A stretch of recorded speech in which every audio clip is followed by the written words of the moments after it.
Kamu sadar nggak sih, setiap orang di sekitar kamu sudah mulai berlomba-lomba untuk menjadi content creator. Dulu ini adalah hal yang sulit dijelaskan.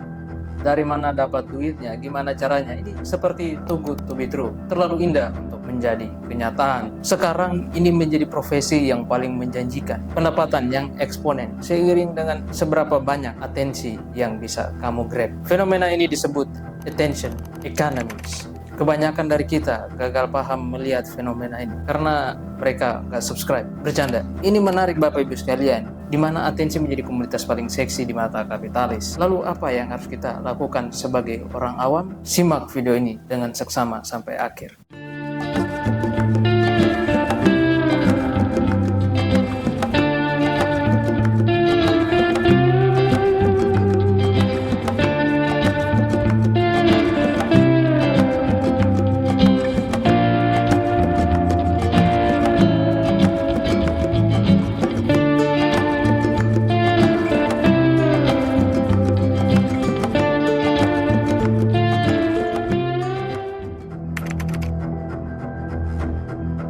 Kemampuan mengalihkan fokus, mengambil penuh energi dan perhatian adalah kemampuan yang mahal di era disrupsi teknologi, di mana kita hidup. Perhatian bukan lagi soal etika, tetapi ia berubah menjadi mata uang. Platform seperti YouTube, TikTok, Instagram, bahkan media berita online, semuanya tidak bersaing soal kualitas. Mereka bersaing dalam satu hal: bagaimana mencuri perhatianmu selama mungkin. Semakin lama kamu terpaku di layar, semakin banyak duit yang mereka dapatkan. Semakin kamu terdistraksi, semakin bernilai kamu di mata mereka. You are not the customer, you are the product.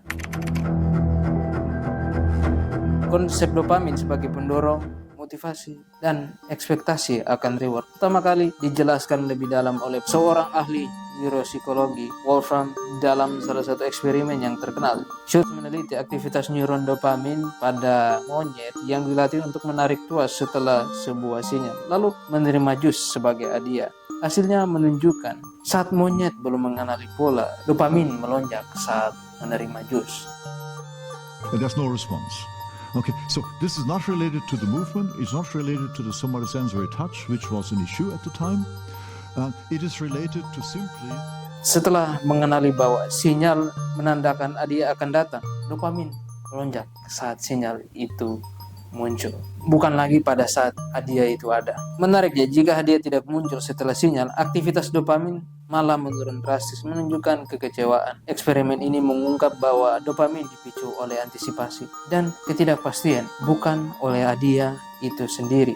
Inilah mengapa slot machine atau FYP TikTok bisa membuat kita kecanduan. Kita tidak tahu kapan hadiah itu muncul, tapi kita terus berharap dan mencari. Dalam konteks attention economy, sistem ini dimanfaatkan secara masif oleh perusahaan teknologi, merancang platform untuk memberikan hadiah yang tidak bisa diprediksi seperti notifikasi, like, comment, share, dan kita nggak tahu kapan tweet yang viral itu muncul. Seperti dalam eksperimen Schultz, otak kita melepaskan dopamin hanya dengan antisipasi ketika kita membuka HP dan berharap ada sesuatu yang menyenangkan di sana. Ini membuat perhatian kita terperangkap, karena secara biologi otak kita terpacu untuk terus menarik tuas, atau dalam konteks ini kita terus terpacu untuk mengklik atau scroll. Di tengah ekonomi perhatian sama dengan uang, siapa yang sebenarnya menang? Jawabannya, mereka yang paling mengerti cara kerja otak kita, mereka yang bisa memanipulasi psikologi manusia lewat algoritma, notifikasi, clickbait, dan fitur-fitur yang secara sadar didesain untuk membuat kita betah berlama-lama. Bayangkan ini, kamu buka HP, cuma mau balas satu pesan, tapi 5 menit kemudian kamu udah nonton video coaching, drama perselingkuhan, konten motivasi, dan akhirnya kamu lupa kenapa kamu buka HP tadi. Itu bukan kebetulan, itu semua sudah didesain supaya kamu betah berlama-lama. Data mengatakan platform digital dirancang untuk mekanisme adiktif yang meniru sistem kerja dopamin di otak, reward loop yang membuat kita terus mengejar sensasi next content, notifikasi, scroll tanpa akhir, infinite scroll, autoplay. Semua itu bukan fitur netral. Itu adalah rekayasa psikologi agar kita terjebak selama mungkin.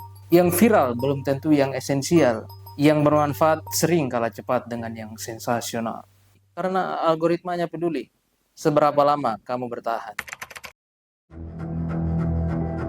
Setiap kali perhatian kita dicuri, yang hilang bukan cuma waktu, tapi yang benar-benar tenggelam dan menjadi korban adalah diri kita. Ketika kamu terbiasa hidup dalam pusaran notifikasi, feed yang tak ada habisnya, dan distraksi yang datang setiap detik, ada harga yang mahal yang sedang kamu bayar secara perlahan. Fokusmu terkikis, pikiranmu jadi dangkal, dan hidupmu terasa sibuk tapi hampa. Coba perhatikan pola ini. Fokus terpecah, susah berpikir panjang, sulit membuat keputusan penting. Selalu sibuk tapi nggak tahu apa yang sebenarnya dikerjakan, kalender penuh tapi nggak tahu itu isinya apa, kehilangan momen kecil karena saat bersama pikiranmu ada di layar smartphone. Hasil akhirnya kita menjadi makhluk yang reaktif, bukan reflektif. Kita terus bergerak tapi tanpa arah.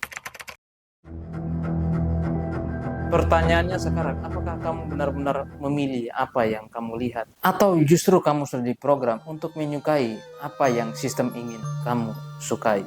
Apakah kamu masih punya kendali atas perhatianmu? Atau kamu hanya menuruti layar yang tak pernah berhenti menggoda? Kamu tidak kekurangan waktu, hanya saja kamu terlalu murah menjual perhatian. Coba perhatikan orang-orang di sekitarmu. Mereka sudah mulai riding the wave, yang dari consumer menjadi producer. Yang terpenting adalah kamu harus belajar kapan harus open dan kapan harus exit dari game ini. Karena nggak ada yang salah dengan orang bikin konten TikTok, nggak ada yang salah dengan orang bikin konten soal isi rumah tangganya. Benar salahnya menjadi abu-abu tergantung standar TikTok. Apakah kamu mau hidupmu diatur oleh standar TikTok? Bapak Ibu sekalian, memang kemerosotan moral terjadi luar biasa dahsyat di jagat maya sana. Harapan saya buat 0,001% yang sadar akan hal ini, mari kita langitkan pikiran, membumikan tindakan, menukik bersama, mengedukasi masyarakat lewat platform yang kita punya. Saya tunggu kamu Young People 1%. Saya Ansek Presiden, sampai jumpa di konten selanjutnya. Showima Kasumasa. Monggo dipencet tombol subscribe-nya.